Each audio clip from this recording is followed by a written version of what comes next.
मोहब्बत में इल्हाम ना हो तो फिटे मुंह मोहब्बत का। मोहब्बत में इल्हाम ना हो तो फिटे मुंह उस मोहब्बत का। मेरी सास इतनी अच्छी हैं, वो मुझे अपने हाथ से खाना खिलाती हैं, वो इतनी अच्छी हैं। माशाल्लाह। नाजरीन, इनका मुर्शद बड़ा कामिल है। मैं चाहूंगा कि ये अपने मुर्शद का भी बताएं, उसका नंबर दें, हम भी उससे कोई तवीज़ लेके आए। शौहर भी कदमों में, सास भी कदमों में।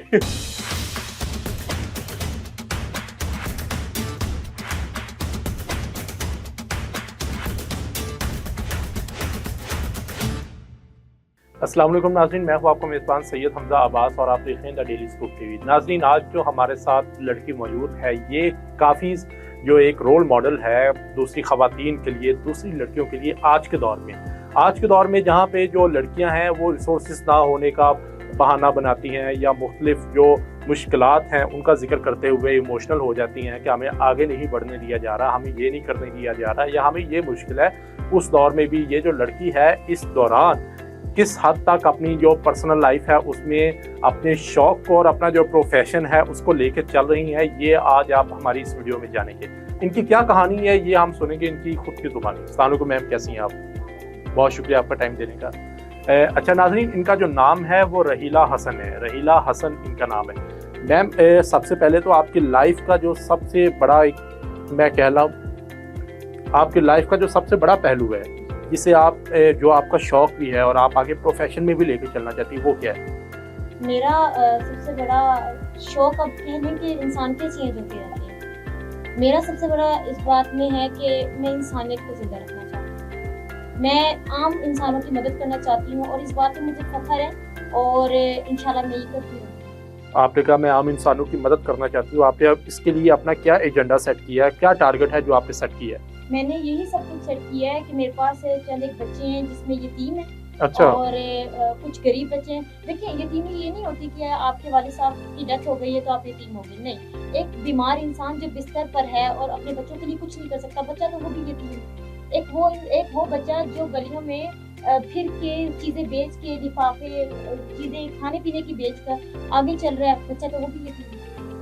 जो बच्चा काम करता है ना और अपने लिए, और उसके अंदर खुददारी बहुत होती है, ये चीज मायने रखती है कि बच्चा अपने भीख नहीं मांगता, वो खुददारी से आगे बढ़ रहा है और सरवाइव कर रहा है, अच्छे हालात में खुद को लाना चाहता है। तो मैं उन्हीं बच्चों की मदद करती हूँ। मैं हाथ पकड़ कर उन बच्चों को हाथ आगे लेके आना चाहती हूँ और उनको मैं पढ़ाती हूँ। सेकंड टाइम पे 2 घंटे मैंने एक जगह रेंट कर ली हुई है और अल्हम्दुलिल्लाह मैं वहाँ पर 20 बच्चों को तालीम देती हूँ। अच्छा, कफालत कर रही हैं आप? बिल्कुल। और अल्हम्दुलिल्लाह मैं इसमें लड़के कितने और लड़कियां कितनी हैं? बच्चियां तकरीबन मेरे पास हैं 12 और 8 बच्चे बहुत छोटे हैं।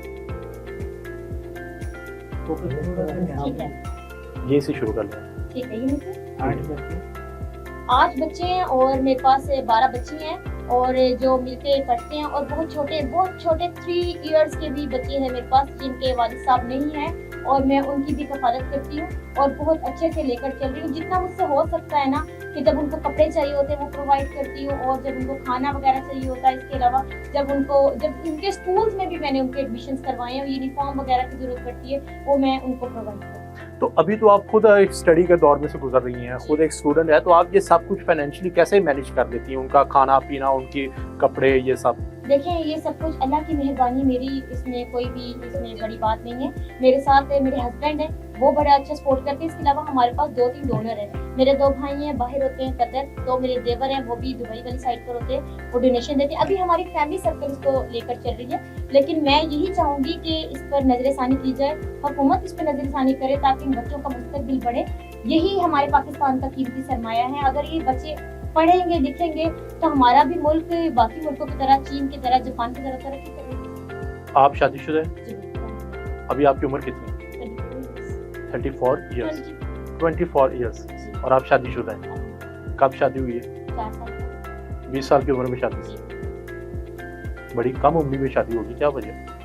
ऐसा है कि फर्स्ट ऑफ ऑल तो हमारी फैमिली में जल्दी कर देते हैं, लेकिन मेरी बाकी बहनों की भी इसी तरह ही हुई है। लेकिन ये है कि मैंने मैट्रिक क्लियर किया था, मेरे वालिद साहब की डेथ के बाद उन्होंने कैंसर में सर्वाइव किया। जो कुछ भी अच्छा। लोगों के पास जमा था, मतलब कुछ भी जो भी हमारी इन्वेस्टमेंट थी, वो सारी उनके इलाज पर, उनके जो है सब कुछ ट्रीटमेंट पे लग गया, के ऊपर सब कुछ हमारा जो है खर्च हो गया। नौबत यहाँ तक आ गई कि हमें घर भी बेचना पड़ा, लेकिन अल्लाह का बहुत शुक्र है कि मेरे भाइयों ने और मेरी वालदा ने बहुत सैक्रिफाइसिंग की और फिर अच्छे हालात भी आए, बुरे आप जानते हैं कि जो है वो complication is the part of life. बिल्कुल।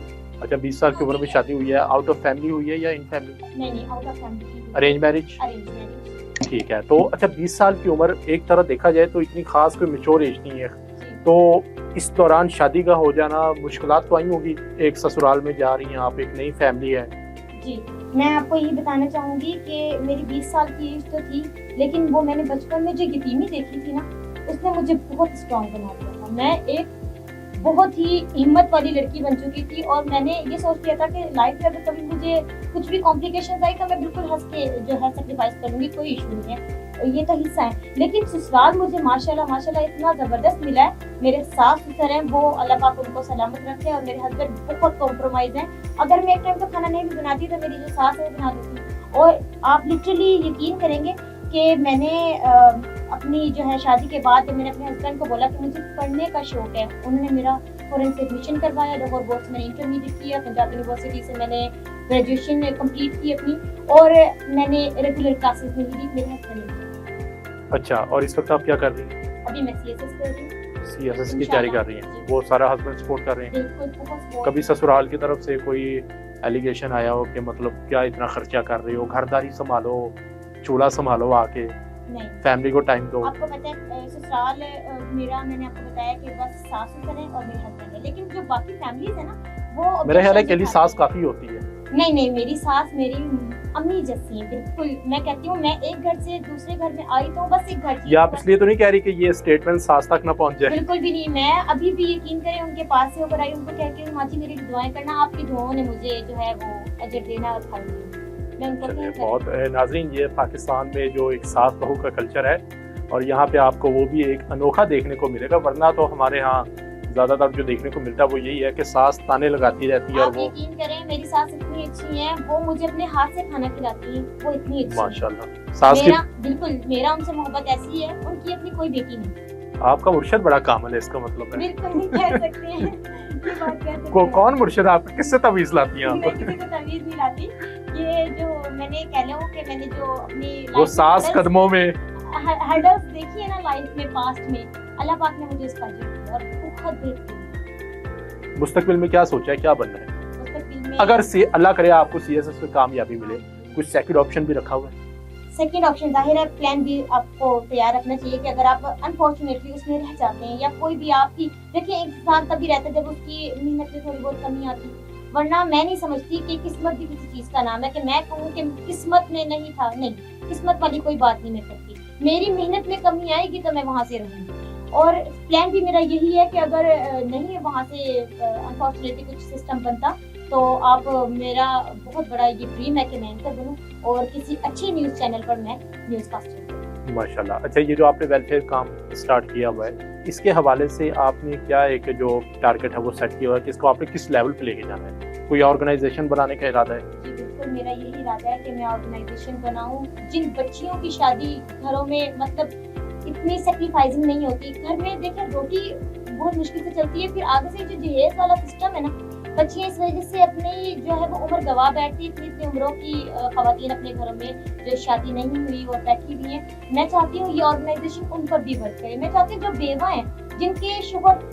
इस दुनिया में नहीं है, उन पर भी ये ऑर्गेनाइजेशन वर्क करे, यतीमों पर, गरीबों पर, मस्कीनों पर, इवन दैट जिसका अगर काम भी नहीं है ना, तो ये ऑर्गेनाइजेशन उस पर भी वर्क करे कि उनको कारोबार करवाए।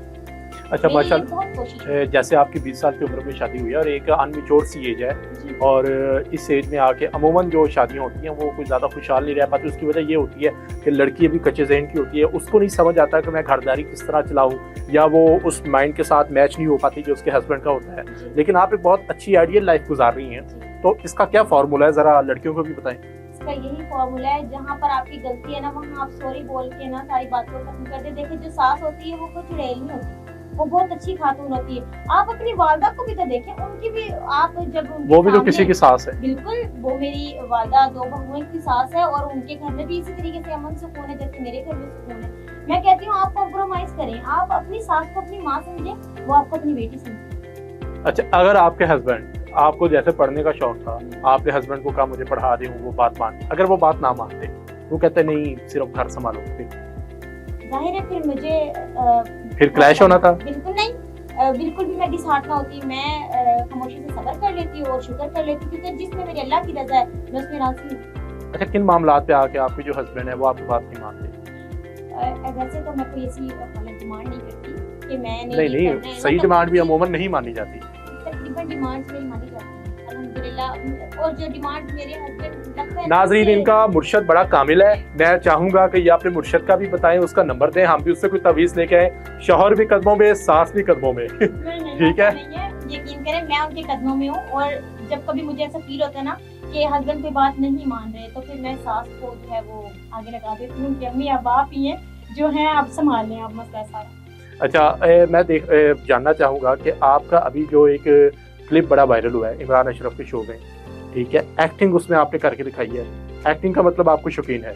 जी मुझे सॉरी, एक्टिंग की आप शौकीन है? बिल्कुल मैं शौकीन हूँ। बचपन से ही मैंने उनको भी बताया था इमरान अशरफ साहब को कि मुझे बहुत शौक था कि जब मैंने इनके ड्रामे देखे तो फिर मेरे दिल में एक आरजू आई कि कभी अगर मौका मिला तो मैं इनके सामने एक्टिंग करूंगी, इन्हीं के ड्रामे के डायलॉग इनके सामने बोलूंगी। और अल्लाह पाक ने कह लो कि मौका भी दिया और मैंने उनके सामने उनकी जो है वो एक्टिंग भी की, अपना शौक भी मुकम्मल कर लिया।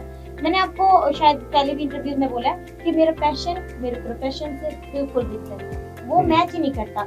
इसलिए मैंने अपने पैशन को कहीं छुपा लिया है कि ये जो प्रोफेशन है इसमें इंसानियत जिंदा रहनी चाहिए, लोगों की मदद होनी चाहिए।